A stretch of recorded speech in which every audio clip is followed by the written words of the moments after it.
Bulletin లో breaking news చూస్తున్నాం. Hydraa commissioner Ranganath పైన తెలంగాణ హైకోర్టు తీవ్ర అసహనం వ్యక్తం చేసింది. బతుకమ్మ కుంట వివాదంలో డిసెంబర్ 5వ తేదీ లోపు ప్రత్యక్షంగా కోర్టుకు హాజరు కావాలని ఆదేశించింది. రంగనాథ్ ప్రత్యక్షంగా కోర్టులో హాజరు కాకపోతే నాన్ బెయిలబుల్ వారెంట్ జారీ చేస్తామని హైకోర్టు న్యాయమూర్తి హెచ్చరించారు.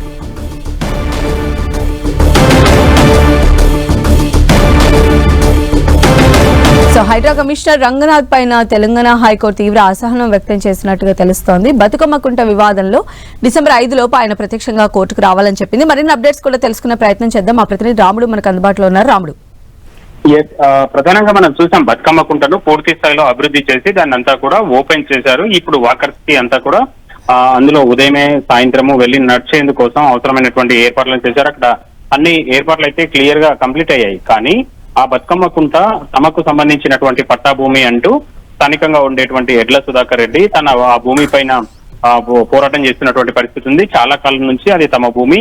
ఇప్పుడు ప్రభుత్వం ఆ హైడ్రా బలవంతంగా దానిని ఈ విధంగా మార్చిందనేది వాళ్ళు ఆరోపిస్తున్నారు. అంతేకాకుండా ఎడ్ల సుధాకర్ రెడ్డి గతంలోనే చెప్పినట్లుగా ఇక్కడ కేవలం వరద నీరు నిల్వకుండా మేము ప్లాన్ చేస్తున్నామని కోర్టుకు చెప్పి మొత్తం భూమిని అంతా కూడా తవ్వేసి ఈ విధంగా మార్చారు, చెరువుగా మార్చారు అనేది ఎడ్ల సుధాకర్ రెడ్డి ఆరోపిస్తున్నారు. అంతేకాకుండా కోర్టుకు కూడా హైడ్రాకు సంబంధించినటువంటి వ్యక్తులు తప్పుడు ధ్రువపత్రాలు చూయించి కోర్టు దగ్గర వాళ్ళు ఇచ్చినటువంటి స్టేలను కానీ వాటి అన్నింటినీ వేకేట్ చేయించేటువంటి ప్రయత్నం చేశారు. కాబట్టి వాళ్ళపైన చర్యలు తీసుకోవాలంటూ ఆయన కోర్టుకు ఆశ్రయించడం జరిగింది. అందులో భాగంగానే ఈ రోజు హైకోర్టులో నేరుగా అటెండ్ కావాలి హైడ్రా కమిషనర్ అని గతంలో కోర్టు చెప్పింది. అయితే ఈ రోజు అటెండ్ కాకపోవడంతో కోర్టు కొంత ఆగ్రహం వ్యక్తం చేసినటువంటి పరిస్థితి. తప్పనిసరిగా వచ్చే నెల 5 డిసెంబర్ కి ప్రత్యక్షంగా అటెండ్ కావాలని చెప్పింది. లేకపోతే మాత్రం నాన్ అవైలబుల్ వారెంట్ ను ఇష్యూ చేయాల్సి ఉంటుందని కూడా హైకోర్టు చెప్పినటువంటి పరిస్థితి ఉంది. గతంలో కూడా హైకోర్టు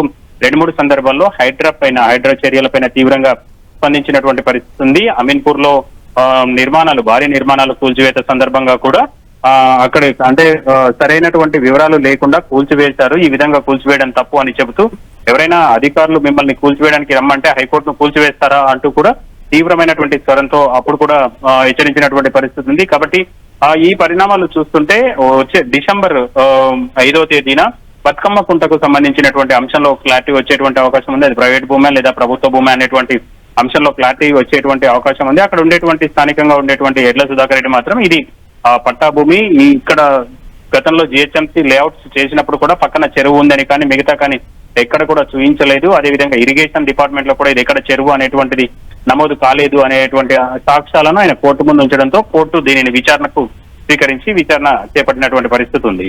రైట్ రాముడు.